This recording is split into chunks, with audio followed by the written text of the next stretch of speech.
Hi, everybody. Sorry I couldn't be here today, but wanted to make sure that we got through the last of the economic principles from that first unit. So the one we did not get to um, on Tuesday was the third one. The long-term consequences or the secondary effects of an action are often ignored. And so what we're talking about with this is that a lot of times we're just focusing on right now, what's going to get votes right now if we're talking about politics, or what's going to make an individual happy right now.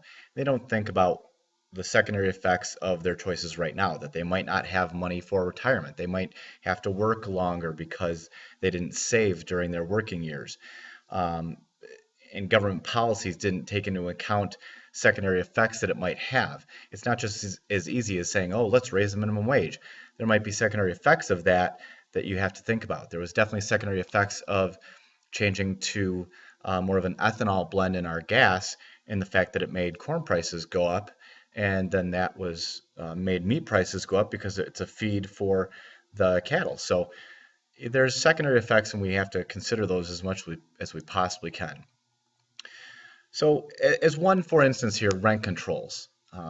Typically, in a city like New York City, they have rent controls. The purpose is to have cheaper rental housing. This started after World War II to make it affordable for military people and other people to live in New York City, even though the rents were getting very high. So, this was try to cap that off a bit. So, the unintended secondary effects of this was, well, people didn't want to invest in rental housing. They would have rather used their building for commercial, where they didn't have the rent controls. There were fewer rental units available in the future, so people couldn't get housing.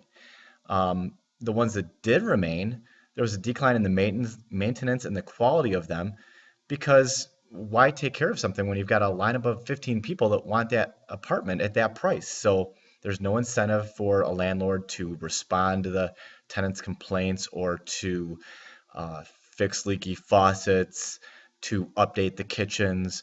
So you get poor quality housing that does remain, and it's more difficult to find the rental housing. So you don't think about that. You think, oh, rent controls, it's just going to make everything cheaper. It's going to be better. But that's not what really happens.